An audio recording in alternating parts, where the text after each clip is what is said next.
चले।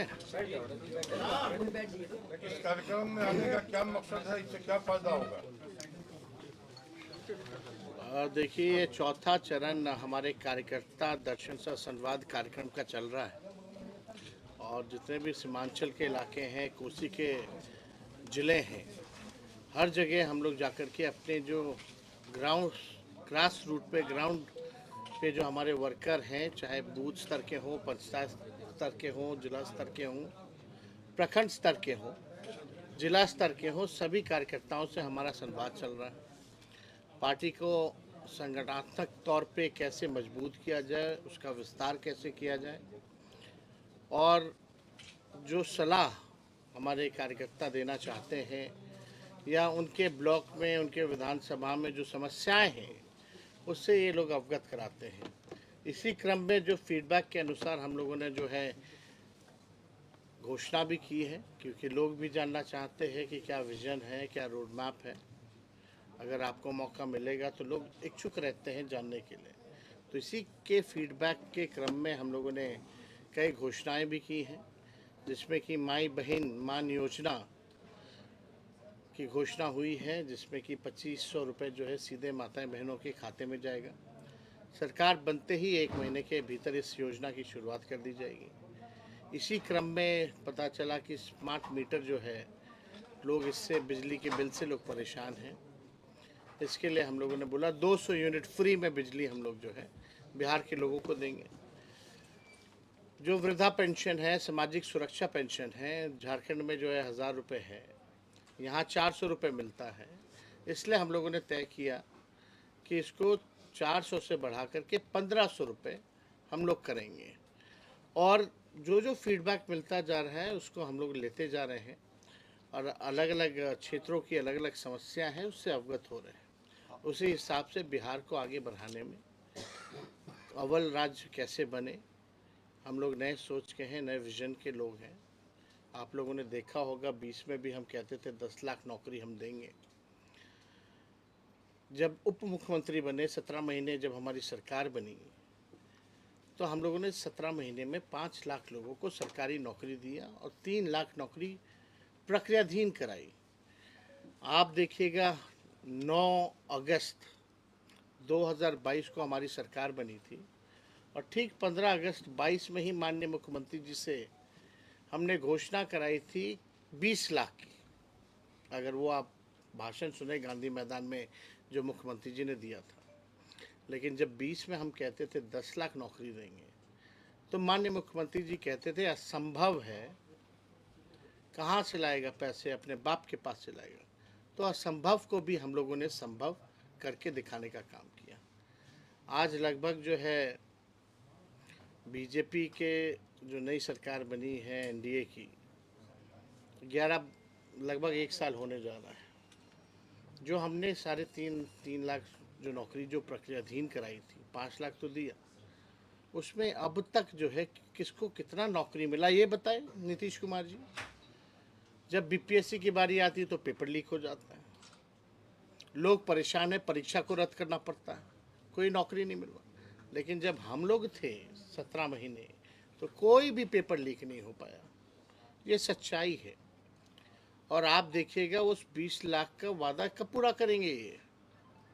हम तो कहना चाहते हैं कि मुख्यमंत्री जी को खुल कर के आकर के बताना चाहिए कि आखिर क्यों नहीं कर पा रहे हैं, पेपर लीक क्यों हो रहा है। तो हम इतना ज़रूर कहेंगे कि हमारे पास विजन है, रोड मैप है, काम करने का तरीका हमें पता है। अब मुख्यमंत्री जी टायर्ड हो चुके हैं और उनके अधिकारी जो है रिटायर्ड हैं। रिटायर्ड अधिकारी और टायर्ड मुख्यमंत्री से बिहार अब चलने वाला नहीं है। तेजस्वी आगे आगे रहेगा और मुख्यमंत्री जो है उसी के नकल करते करते पीछे पीछे उसी काम को गिनवाने का काम करेंगे। जो कि खुद कहते थे पहले असंभव है, उसको हम लोगों ने संभव करके दिखाने का काम किया। वही नियोजित शिक्षक से हमने वादा किया था जब भी सरकार में आएंगे तो 4.5 लाख जो नियोजित शिक्षक हैं उनको राजकीय कर्मी का दर्जा देंगे। हम लोगों ने वो भी दिया, राजकर्मी का दर्जा दिया, तालमी मरकज हो, विकास मित्र टोला सेवक, स्वयं सहायता समूह, आंगनबाड़ी, आशा, सबके मानदेय को भी हम लोगों ने बढ़ाया। जाति आधारित गणना भी कराई। हम लोगों ने आरक्षण की सीमा को भी 65% जो है बढ़ाने का काम किया। EWS 10% एज इट इज़ रख के टोटल आरक्षण 75%। तो देखिए, जहाँ तक नौकरी का सवाल है, सबसे बड़ा बिहार में जो है बेरोजगारी बड़ी है। अगर आप नीति आयोग का रिपोर्ट देखें, महंगाई है, यहाँ पलायन बहुत ज़्यादा है, आप देखिएगा गरीबी बहुत ज़्यादा है। इस पे कोई जो है चर्चा नहीं कर रही है लोग, लेकिन किसी भी कीमत पर जो है ये थके हुए मुख्यमंत्री से जितने रिटायर्ड अधिकारी हैं, ये लोग पीछे पीछे रहेंगे और इनसे हम लोग काम करवा करके रहेंगे। दूसरी बात, आप देखे होंगे कि अमित शाह जी ने कल जो है बाबा साहब अम्बेडकर को लेकर के जो राज्यसभा में, पार्लियामेंट में उन्होंने बोला, इसकी हम घोर निंदा करते हैं। पहले यही भाजपा के लोग, आरएसएस के लोग गांधी जी को गाली देते थे, कर्पूरी जी को गाली देते थे, अब नेहरू जी को गाली दे रहे हैं और अब अंबेडकर जी को गाली देने का काम कर रहे हैं। इन आरएसएस और भाजपा के पास कोई महापुरुष तो है नहीं, आज़ादी में इनका कोई योगदान तो रहा नहीं, केवल नफरत फैलाना, भाई को भाई से लड़ाना, यही काम में लगे रहते हैं लोग। अब चाहते हैं जो महापुरुष हैं उनके नाम को जो है बदनाम किया जाए। तो इसका हम लोग कड़ा विरोध हम लोग जो है पूरी तरीके से करते हैं। बाबा साहब अम्बेडकर हम लोगों के फैशन भी है, पैशन भी है, मोटिवेशन भी है, बाबा साहब अम्बेडकर। तो किसी भी कीमत पर बाबा साहब अम्बेडकर का हम लोग जो है अपमान जो है झेलने वाले नहीं हैं। और हम सब लोग मिलकर के जो है, कल भी हमने ट्वीट करके अपने बात को जो है सभी के सामने जो है हम लोगों ने रखा है। तो भाजपा के लोगों की मानसिकता ये दिखाती है। कल जब अमित शाह जब बोल रहे थे तो उनका बॉडी लैंग्वेज देखिए और भाषा देखिए कि किस प्रकार से बाबा साहब अम्बेडकर को लेकर के उन्होंने वक्तव्य दिया। उन 17 सेकंड में ही बातें स्पष्ट हो जाती हैं कि इन लोगों की मानसिकता क्या है। हम लोग तो कई बार कहते रहे ये लोग संविधान विरोधी लोग हैं। ये पूरी तरीके से ये लोग बाबा साहब अम्बेडकर का जो है नाम को बदनाम करना चाहते हैं। जैसे कि इन लोगों की कोशिश रही है पूर्व में, गांधी जी हों, कर्पूरी जी हों, नेहरू जी हों, इनको नाम को बदनाम करने की। तो हम लोग यहाँ आज अररिया आए हैं और यहाँ संवाद होगा लोगों से, और मुझे पूरा भरोसा है कि जो कमी होगी,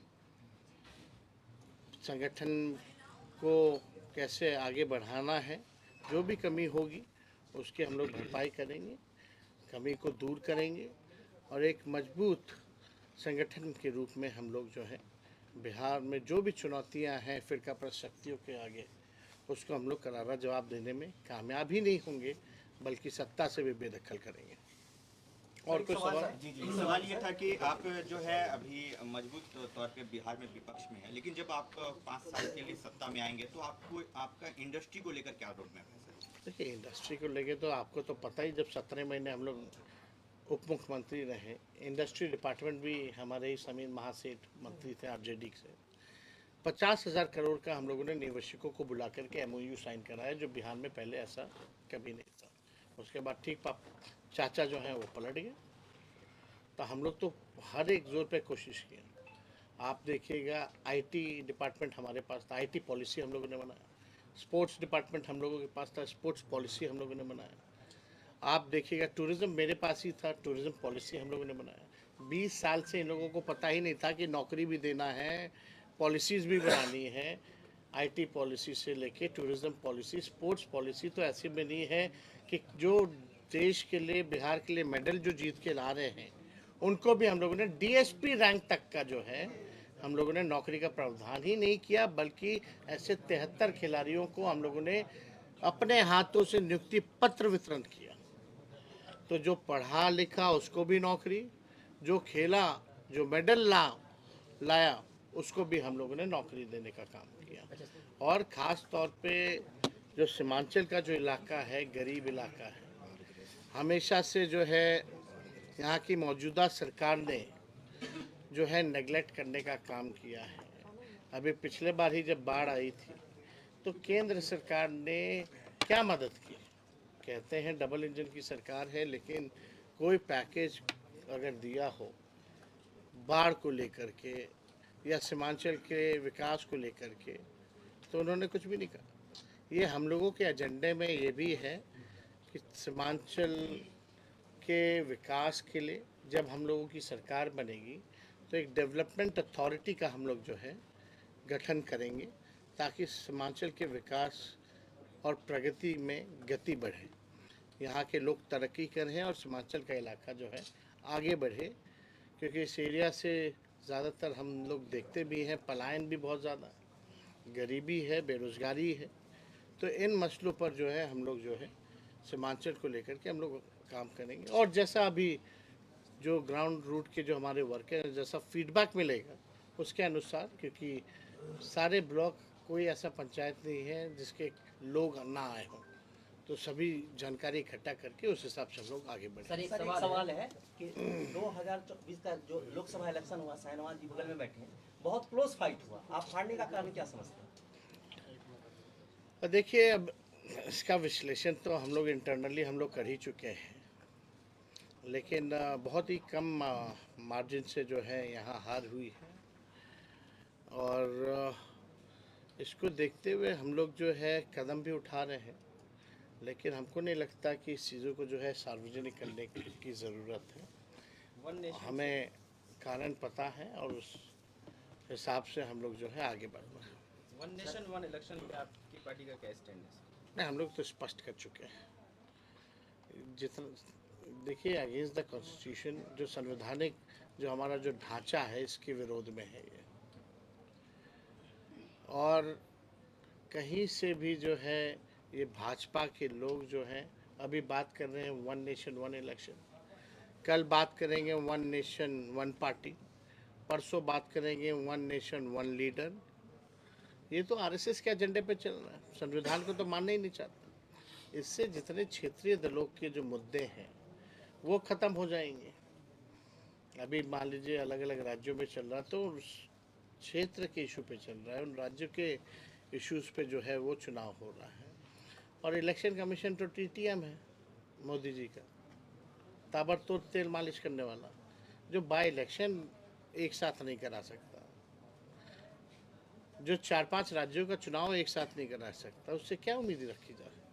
और आप लोग तो सब लोग जान रहे हैं, बिहार का जब चुनाव होता है तो एक लौता राज्य होता है जहाँ चुनाव हो रहा होता है पूरे देश में, मुल्क में, वहाँ एक फेज़ में ये चुनाव नहीं करा सकते हैं।